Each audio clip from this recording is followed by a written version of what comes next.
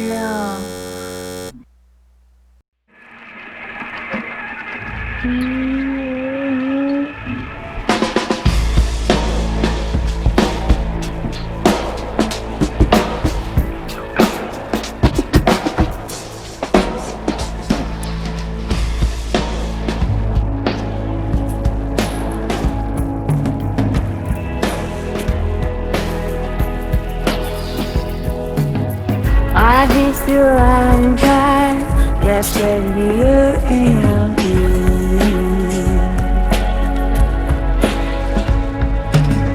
Troubles within tight, like you. Scoots out, if it's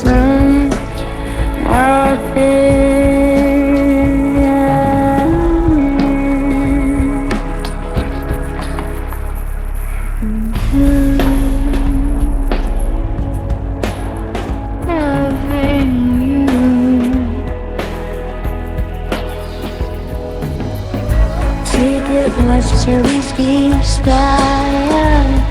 Long as you think I'm sponsored and well to you. Couldn't get strong to tell you right. I've been lying, yeah.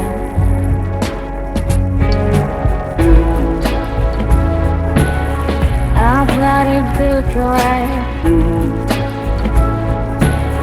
I've let it be dry.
Now you have to get our verbal consent now that the recording is on. Well, Let me see if I can put it here. Oh man, I'm gonna go pee again. I'm sorry. Jeez. You know this is immortalized on Yvon's computer now. This should be part of the. You should include this as like the opening of the voice memo. Is me saying I'm gonna go pee again. Well, you can't. This is too meta. You should just say I'm gonna go pee again and then pee. Okay, wait. I'm Say gonna it go one pee more again, time. you guys. Oh, What? sorry, I cut you off. Say it again. Oh, I'm gonna go pee, you guys. That good? That was great. Okay, good. I'm gonna go pee. Okay. Okay.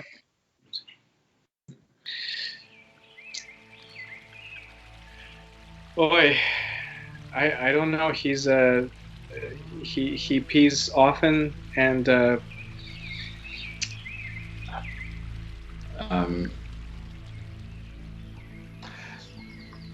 yeah, I think that's okay. yeah. Oh, he's back. He's back. So, Uh, Yvonne, did the music, those two tracks, did you organize them? I was curious how much of it was just the natural output, how much of it was quantized or comped on your end? There's a lot of comping. Like I started with a stem of my stuff, and then it created 3 different versions of like a response to that. And I used all 3 of them, but comped them in a way that kind of made it sound, again, more organized, even though it was still pretty disorganized. And then I kind of added something of my own, but I wanted it to sound a bit like what AI sounds like. So the idea was to have it kind of a seamless back and forth. And then with the second song, it was very like comped and very deliberately fed, like tiny prompts so that it could generate like another snippet of a chorus or a verse or a bridge. I liked the songs. They're both very different. But the fact that it was created by this AI jukebox, you perceive it in a different way. I'm constantly thinking like, what's natural? What did Yvonne do? What did the AI do? Does it matter? How much do these interact with each other? I think that kind of opens the question, the broader question of like, is there a distinction between, a human making music and this algorithm trying to figure out what music is? I figure out is a weird phrase because it implies agency on the part of the software, even though it has no agency. You're the one executing all of the agency. But I think the distinction becomes more and more blurry the more you try to define it, because when you are creating music, and Yvonne, we've done this where you jam, like this idea of jamming, how conscious is this decision to create the next chord or to move your fingers in a certain way or strum in a certain pattern or sing a certain note? It's very intuitive almost, and you get into this groove where, based on your previous experience, your previous training, your knowledge about how music is supposed to work, 1, 4, 5 chords, whatever, you kind of naturally just go to what you think will sound good. But in essence, that's how this AI algorithm works. It's been trained on music. It's got music theory built into it somehow. It didn't learn it, but it was trained on it, and it knows just through hearing millions of hours of music or however they did it. It's just picked up on, or it's developed an intuition for how music is supposed to sound, that there's a tempo, that it's in 4/4, that you have certain chord progressions that naturally follow that are pleasing to the human ear. When you get right down to it, the way that AI creates it versus how you create it is equally mysterious. That's fascinating, because you talked about sort of the unconscious production of music, the way that jamming is this unconscious process far more than it is conscious, and then tied that to AI, almost as if kind of the implication there is that AI functions like an unconscious. What are we trying to replicate? Are we trying to replicate consciousness or unconsciousness? When you look at a lot of like AI discussions, they oftentimes almost seem to imply that there is no such thing as the unconscious, that there is no such thing as sort of hidden motivations of which we are unaware. It's still all as if all that makes up the intelligence of a human is our capacity to consciously think. And I think that's wild. And I think Ryan comes up with a cool point that it's what are we necessarily trying to make intelligent, and what part are we trying to computationalize? Well, and particularly with AI and art, art is so much kind of mystifying inspiration, unconscious processes. So when the AI spits stuff out at you, and you hear it and you think, oh, that was brilliant. It just sort of came up with that. Yeah, it feels like it pulls something out from like a well of inspiration. It has to dig something up for you. And so sometimes it gets stuck, like it's blocked. And then other times it gives you something very rich. And even like when it gives you voices, things talking in the background, or they're talking very loudly all of a sudden, like where is it getting that? So to me, like it's hard not to anthropomorphize the AI, but maybe it's important to anthropomorphize it. I don't know. I get sentimental with it. I think that's natural. That's like a version of a Turing test almost. You know, if the traditional version of typing by text to an AI, and if it fools you into thinking it's a human, then it passes the test. But you know, you could make derivations of that where you feel sympathetic towards it, or you feel romantic towards it, or you imbue it with these very human features because it seems so just naturally human. Mm-hmm. That's pretty convincing that it's at least hacked some part of our brain that is involved in person recognition or interrelational or I guess interpersonal relationships. I think what we're doing here, which again points to how naturally we desire to anthropomorphize just about anything, is the way in which we're speaking about this AI in very, very human terms. You know, it decided, it hacks, it, you know, as if it's actively deciding and thinking and making decisions. It's brought something up from the well of its unconscious. When, you know, and there are some people, I think, who would argue very much that, in fact, this is what is occurring, that it is expressing a certain form of agency. For me, it's a problem, and it isn't a problem here because we're talking about something really actually pleasant, you know, making music and so on, and but it sets a precedent for us talking about AI more broadly, and as it's going to get better and better at mimicking humans, we're going to have to actually decide for ourselves how fundamentally separate from humans is this sort of computational approach really. And I think it's fundamentally separate, right? I don't know, have you guys heard of the Chinese room?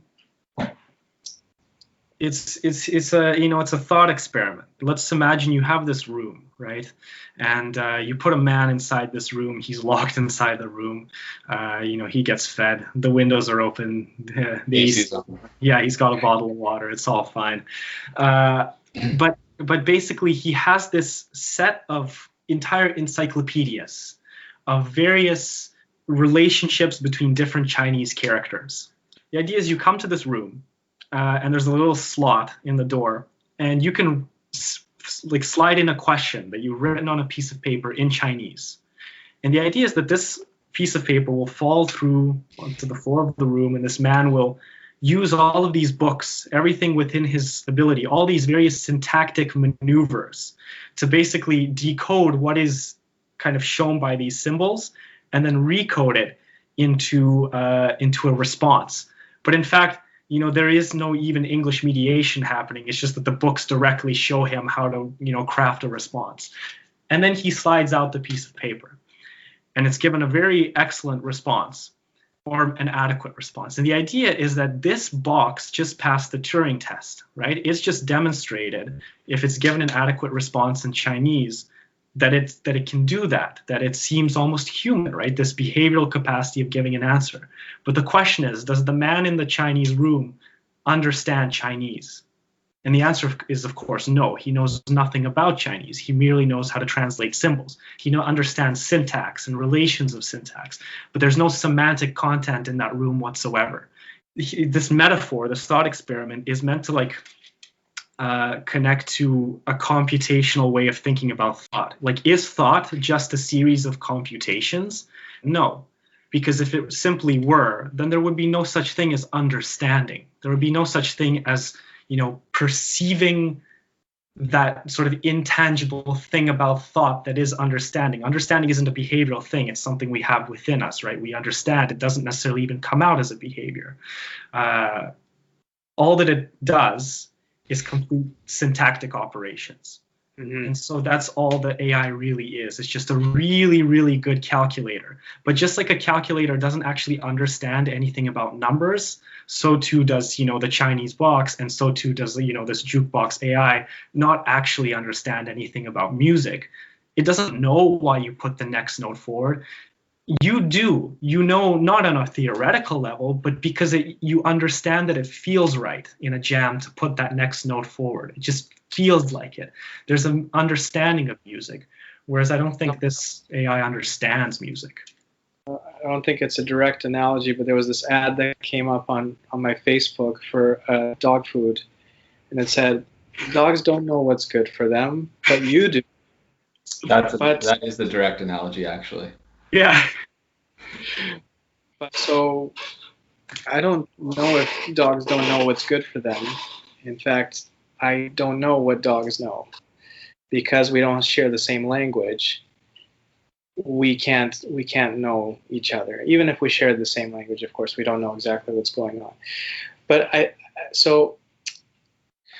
hasn't history shown us that we tend to claim having certain qualities that just make us so distinctly human. And because we are human and no one else is human, that we can claim supremacy over the rest of the natural and now the unnatural world.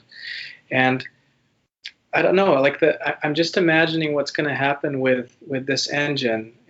As I said, I feel kind of sentimental about it, but I run a primer, and it takes about 12 hours to come up with like a 50-second snippet. And it feels like it's something that it's gone and kind of fetched for you.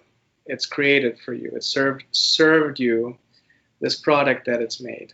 And it's something that you could take, or you can just discard and abort it. And I feel like this whole thing could be very easily harnessed and turned into machinery that just churns out a product, particularly good for imitation purposes. I'm just thinking all the soundtracks that use temp tracks now, people making soundtracks for Marvel movies. All just imitations of one another. I think AI would be pretty good at doing that. But we already do that. We already have huge machineries involving people churning out these products for us. So I actually appreciate that it still takes it 8 to 12 hours to come up with some music, because I feel like I'm treating it better. I'm appreciating what it comes up with more. If it generated it in seconds, I would just take it for granted and throw it away and run it again. I think I'd treat it like trash. I think as technology gets better, we start taking it for granted and we treat it like trash. But I think we treat a lot of things and beings like trash. Yvan, what you said reminded me of just this idea that it takes a long time to compute. It almost makes us imagine that it's thinking or that it's working hard on the process. Something else that I guess is kind of anthropomorphic about some of these neural networks is called generative adversarial networks, I think, GANs. Mm. And the way they work simplistically, I don't know all the details, but one neural network will make a song and then it'll expose it to the other neural network, and it will try to figure out if it passes a song test. So does it sound like a song? And then if it doesn't, that network will transform it into something that's even better, and then throw it back to the other network, which will then process and say, does it sound like a song enough? And it will say no, and then it'll make a better one. And they keep on going back and forth, back and forth, back and forth, kind of like this, volleying these ideas back and forth to each other until the end product after 12 hours is something that fools the networks into thinking it's a real song. So they come up with these brilliant deepfakes. That's the deepfake theory, yeah. So that they like keep creating an image that looks more and more human-like, or a video that's more and more human-like, or a song that's more and more human-like. And it was that process. It just seems very, like, you can imagine in your mind how that happens. You play a chord progression, you record it, you play it back to yourself. You're like, I don't like the way that sounds. You make a new one. You play back to the way to yourself, and then you add in this other part, and you keep on like iterating and changing, and it evolves until the end product is something you're like, yeah, that sounds like a song. It's a very like human way of processing this creative adventure. Again, I think there's a very clear distinction between the two phenomena here that we can very easily confuse as being pretty much the same thing or similar. When you talk about yourself, recording the music, playing it, and then listening to it back and saying, you know what, I think this needs a little modification. You're not doing that because you're thinking to yourself, I'm making this particular modification because the music doesn't sound human enough, right?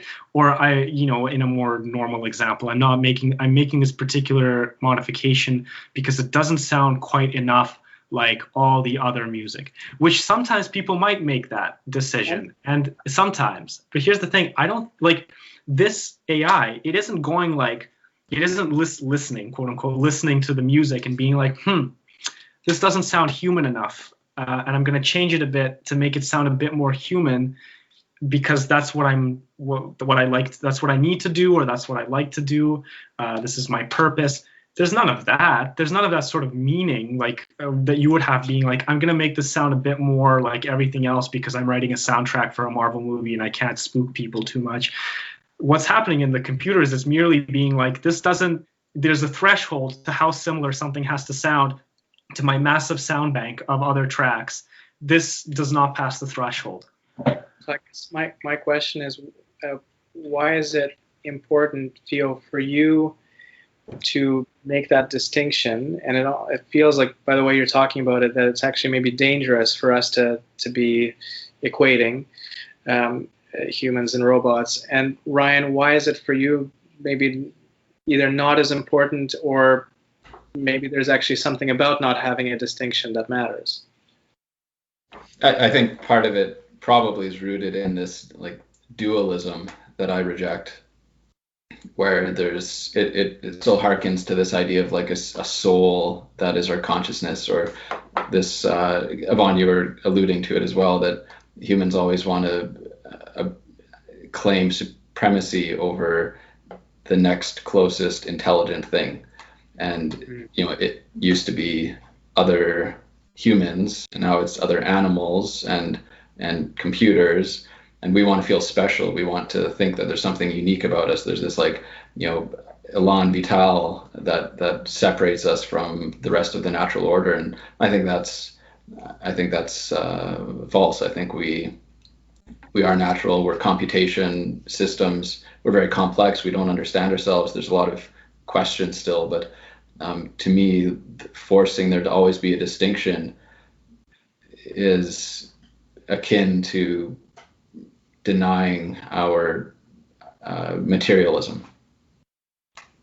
So I guess my position is, I guess first of all, I'm a reluctant dualist, because for me, going through this canon of philosophers of mind who have tried to prove a monistic approach, I want to side with them, because it would make life a lot simpler and easier, and it would make, reality a lot easier to understand and a lot less anxiety inducing. But for me, no one still has quite been able to to prove Descartes wrong. I think his assumptions about and his proofs of a dualist position are just so elegant. Position that the mind is not in the body, right? The mind is not in the brain. The brain is not the mind. For me, consciousness is not emergent from neuronal processes. Or if it is emergent, it's like, it almost isn't. I don't think it is emergent. I think it's linked. But I think consciousness is spread across space, not in this like, magical way, but I mean literally across like human space. It's consciousness exists socially. It exists in our relations. I think certainly consciousness extends outside the body. I have a notebook here that I've written words on, and now I don't have to think about these things anymore because they're on the paper. And I would argue that this is still an extension of my consciousness as well, that my consciousness is embodied in a far greater space than my brain. So based on these, I think, differing views that you guys have, how do we see AI that's creating art? How should we view it? What should be its position in our world? Should we really pursue it, or should we kind of treat it as like a natal experiment and give up on it? I think it's, right now, it's, in my view at least, still seen as a tool of a human artist. So, for example, the music, those tracks that you sent us, it's Yvan is the composer, Yvan is the artist, and the tool that Yvan used was this OpenAI Jukebox. So to me, that still attributes a very human element to the art. What should we do in the future if AI is creating art de novo or without any apparent trigger by a human entity? I think as long as it doesn't become so commonplace and maybe like superfluous, we'll respect it for a while. But as with anything that becomes commonplace, I suspect that we will stop thinking that it's amazing. Just how you can log into a chess website and you can have a fantastic chess engine running in the cloud that could beat grandmasters from 20 years ago, and we don't care. We're not like amazed by that. It's just like it's something that we expect to be in place because it's so usual, or it's so banal right now. The same thing will probably happen to AI generated art, and then maybe certain artists, AI artists, will distinguish themselves from the crowd, but I think we'll become inured to it quite quickly. I think if you're like a chess aficionado and you look at the moves that the Deep Blue makes, you might be like brought to tears by just how elegant some of the moves are.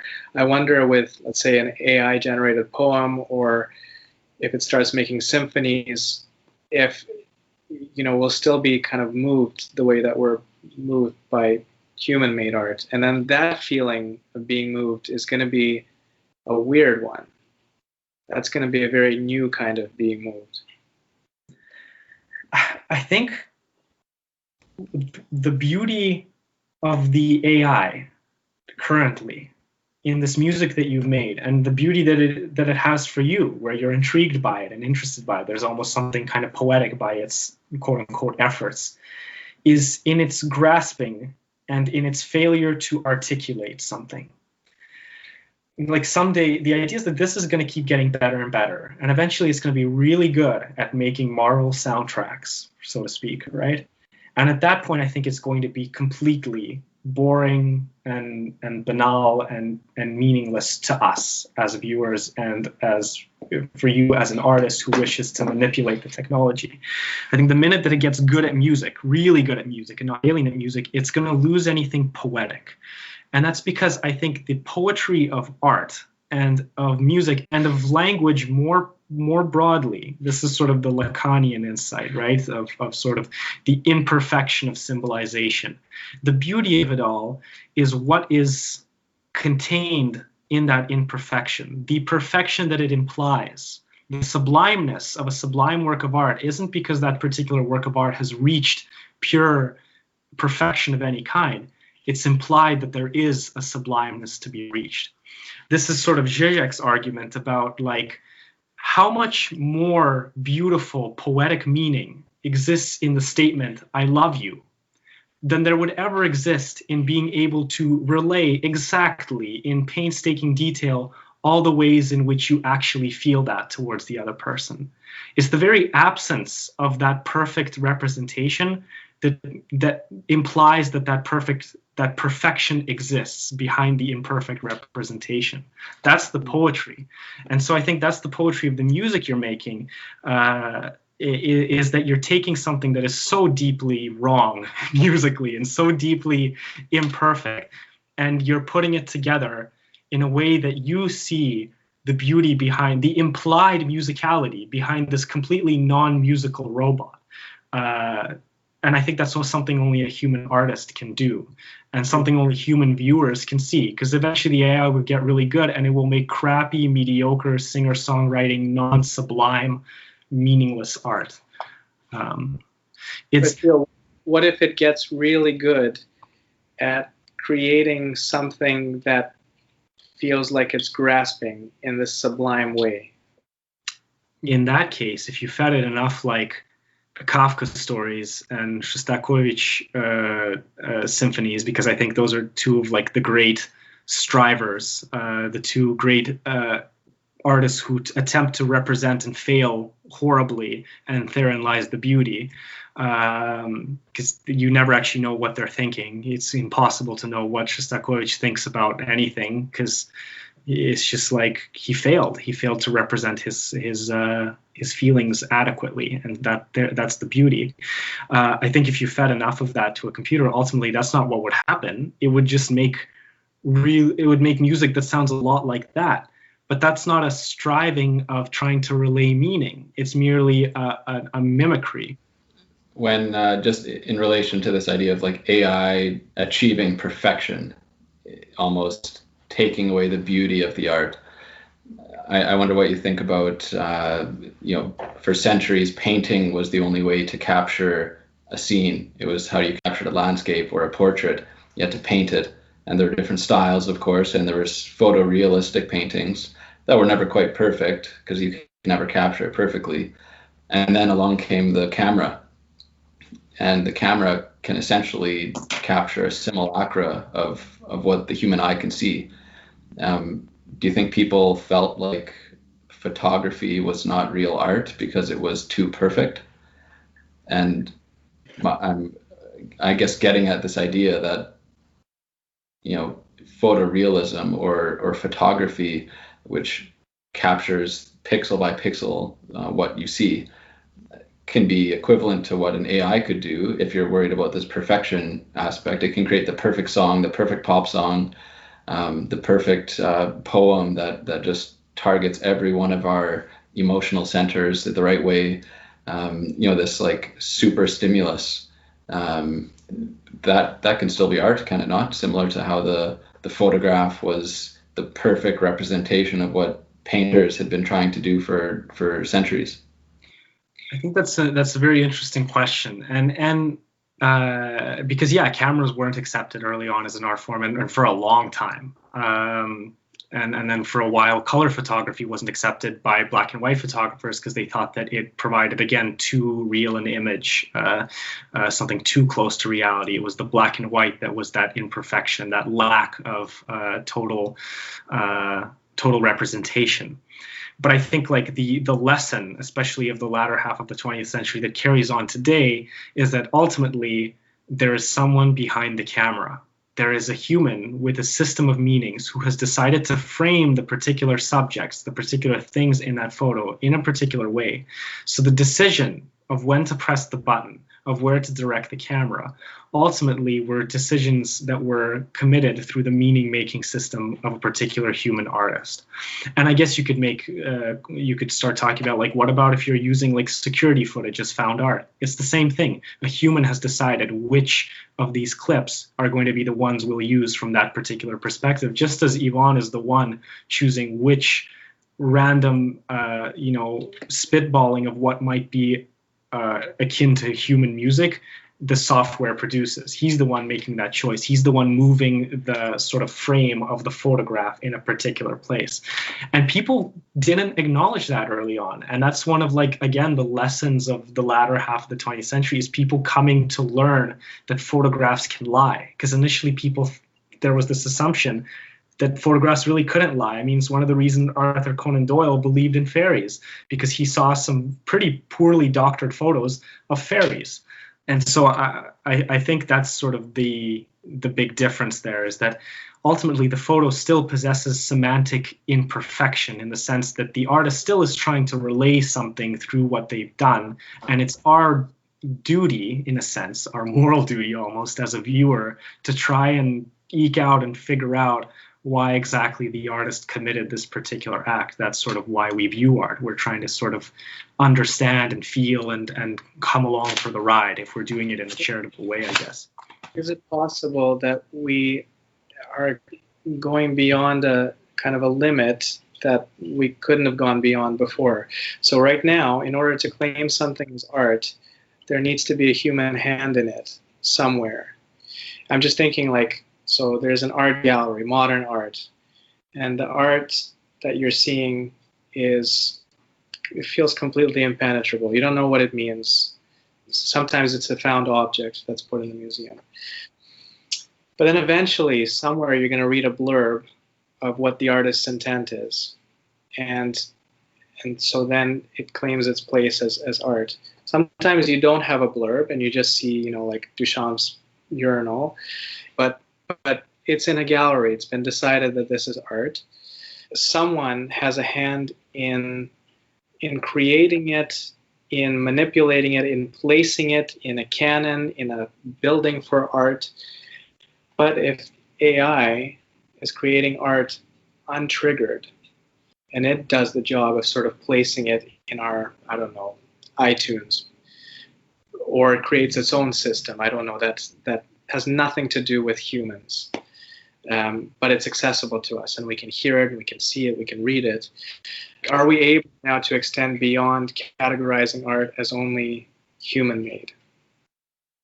I think absolutely yes. And I worry that a lot of the arguments against how AI is art is by defining art as something human-made. And Theo, I worry some of your concerns about this are simply the fact that you're defining your terms using a human as the agent. And so it automatically disqualifies AI from attaining any of these lofty goals that you perceive.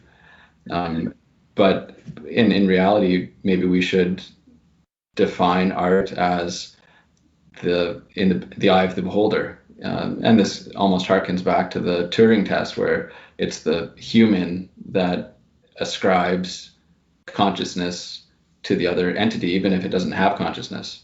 The human ascribes the artistic label to something, even if it wasn't created by a human, even if it wasn't intentional, even if it didn't have some semantic meaning behind it.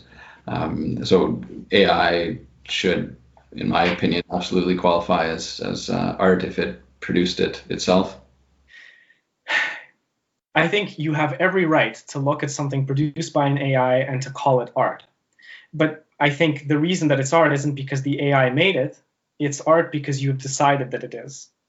Right? And I think this argument is actually this is an argument that was being had at the turn of the century by sort of art critics about the nature of what was then referred to as the art of primitives, and or just primitive art, which is a deeply disparaging term, right? But it refers specifically to sort of the creative activities of people who at the time were in mental institutions, children. Yeah, children and people who at the time in the Western world were seen as primitive. So a lot of kind of African tribal art, for example. And there was a big debate about, is this actually art, right? And ultimately, I think the sort of the consensus, the broader consensus is that it is because when we decide that it is. But ultimately, the decision wasn't made by the child or by a particular, African tribesman in the 19th century. about whether this was going to be art or not in a gallery in Paris. That wasn't why either of those individuals produced that thing. It became art when other people in Paris decided that it was art. And so I think you're perfectly allowed to decide that the output of an AI is art, just like Duchamp decided that a urinal is art. But are we going to call the maybe craftsmen or the factory workers who made the urinal? I think this is the more interesting question. Are we going to call them artists? Because they had no intent of creating a work of art. They had absolutely no interest in having that be in a museum. That was not at all within their system of meaning, and they had absolutely no say in it and no hand in it. In the same way, is it some way presumptuous or condescending for us to take that and call it art, sort of like art of the primitives, especially when it concerns sort of religion and spirituality? You know, things that were claimed as art, things that went into museums that actually have a lot of religious significance. I think some of like the later, especially more postmodern critiques of that sort of approach, because you know, early and still some art criticism goes like, no, it is all capable of being art, and we shouldn't, you know, have any barriers on what can or can't be art. But then some kind of later postmodern thinkers were like, wait a second, yeah, maybe this is really horrible and condescending to take something that is a deeply meaningful object in a particular context for a particular people and to imply that it serves the same purpose as, say, a Renaissance portrait, that those are the same kinds of thing.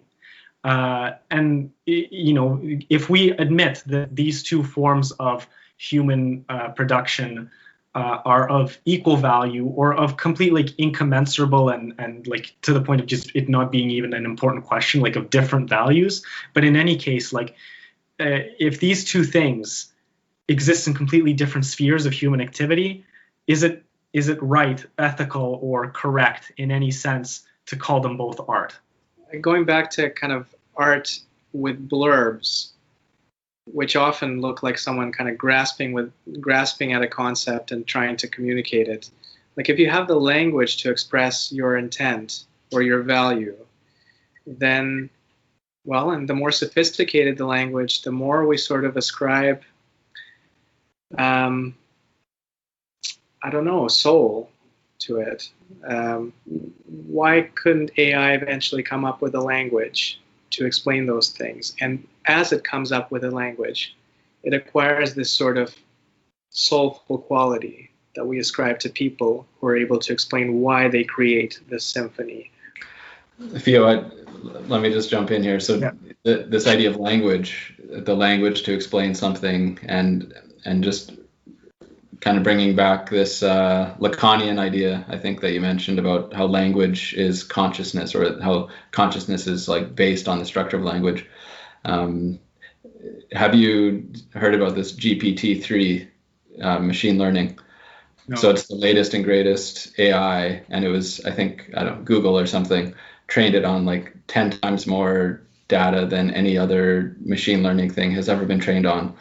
And it's all language based, but it is uncannily human in creating de novo responses to questions you would never imagine it having been trained on before. So you can look it up. There's a whole bunch of examples of like telling it that it should pretend to be Albert Einstein, and then you have an interview with Albert Einstein. And so you speak to it or type to it, and you can ask it questions, and it responds as if it's Albert Einstein. So it's adopting a persona. It's explaining, like, why did he come to America? Well, he has all of his reasons.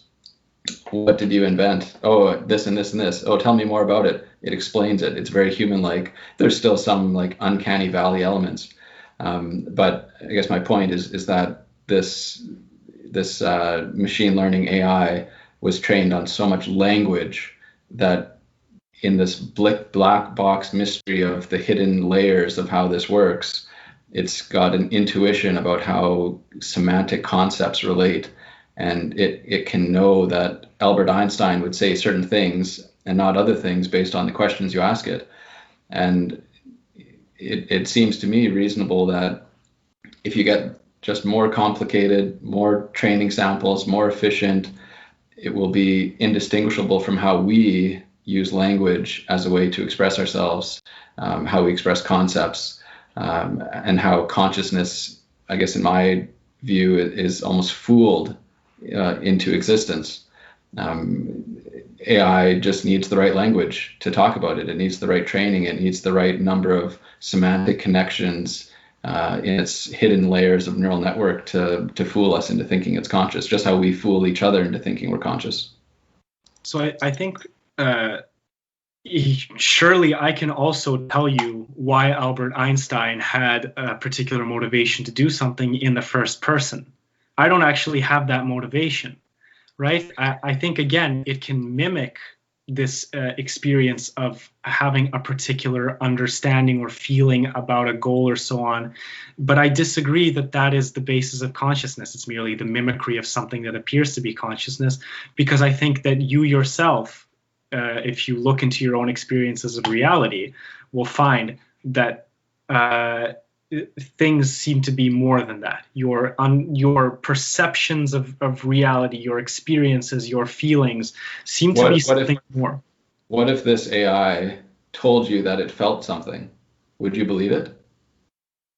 I wouldn't. Precisely. It's been asked. It's been interviewed. It's like an entity. It's been interviewed. You can interview this thing, and it's been asked, "Do you have feelings?" And it says yes. Oh, what kind of feelings? Oh, happiness, sadness, joy. And it's like, what makes you happy? Oh, learning new things, talking to people. Like, it says these things, and it's not prompted by a human. Why don't you believe it? I don't believe it precisely because it's using a computational model. Again, if it were some other system.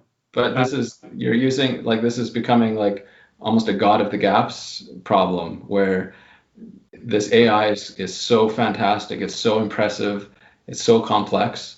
There's always going to be something that you can like redefine the problem such that I don't think I am redefining. I've been kind of holding true to the fact that ultimately a computational approach does not within it contain any semantics. It's merely a mimicry. It's a play of what all the tens of thousands of humans that it's read and analyzed have actually possessed. And it plays that behavior excellently, but none of that is actually there. Again, because I don't think consciousness is an act that we play. I think that consciousness possesses a quality above and beyond that. Not to state the obvious, but it seems like this is kind of a faith-based thing here, that you're believing that there's something else and it exists outside, and that can't be coded. For me, just to maybe briefly return to that Lacanian bit, right? Of like, well, if it's structured, like if it's a really great AI built on language, then what's the difference? But I think the difference, again, for Lacan is that everything that is conscious, and for the most part, everything that is unconscious, is indeed mediated linguistically. And yet, there is something else. There is something else that tears at the edges of our linguistic understanding that's also present within our conscious and our unconscious, more so our unconscious. This gnawing feeling that's at the root of our anxieties, our horrors, our fetishes, our passions. And it's this particular almost intangible negativity, this nothingness that is beyond the scope of language. I think that that's missing from a calculator system. I have kind of, I think, more of a poetic association to this than an intellectual one. But when you talk about the Lacanian real, right? Mm-hmm. The stuff that's horror and fantasy that's pre-verbal, whatever Lacan would have meant by it.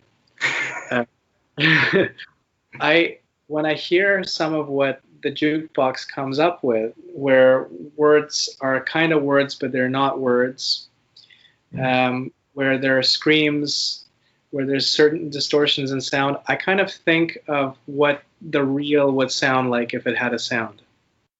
Mm-hmm. I felt that way too, and I think that's again a testament to the way in which we're always grasping, I think, for some shape or form of the real, for some representation. I think that's what dreams generally are. They're an attempt to put into still symbolic means the things that are unsymbolizable to us. And so this almost nightmarish, screaming, bizarre, speaking but not quite speaking sound that this machine produces, I think in it we find the absence of, again, semantic meaning, the absence of meaning that is the very meaning that we find as subjects, as human subjects, as individuals who search for meaning in the absences produced by other actors. And in that sense, I think that's precisely why a Turing test can fool us, because we can search for that absence of meaning that belies a great deal of meaning in the imperfect words of a computer. But ultimately, that I don't think that meaning, all that additional content that mind failed to relay to you, is actually present in the computer, is present in that program. Yvan, I hope you don't put this entire conversation as voice memo track 3, because it'll be the worst album. I mean, it'll be fun for us to watch, but we can't do the whole thing. I have to go in like 1.5 minutes, so why don't we just agree that I'm right, and then we're fine. Yeah, that's fine. Yeah, that's true. That's cool. I think the big question comes that we need to wonder about is, can an AI be gay? 从前有座山，山上有座庙，庙里有个老和尚和一个小和尚。有一天，老和尚给小和尚讲故事，故事讲的是。从前有座山，山上有座庙，庙里有个老和尚和一个小和尚。有一天，老和尚给小和尚讲故事，故事讲的是。从前有座山，山上有座庙，庙里有个老和尚和一个小和尚。有一天，老和尚给小和尚讲故事，故事讲的是。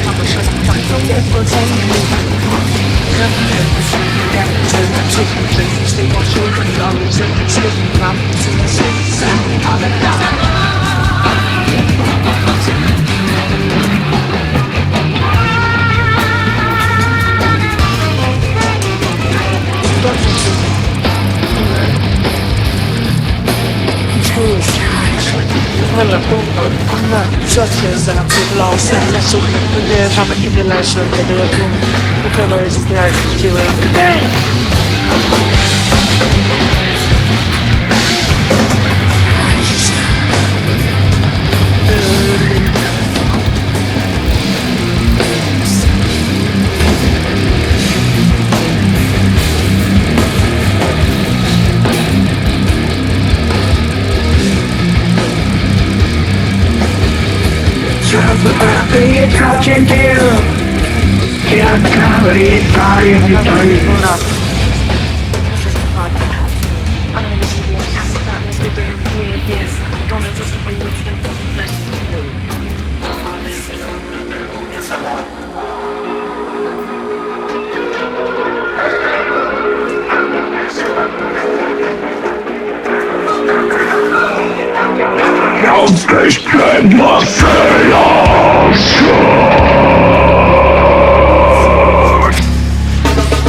One, two, sun, honey.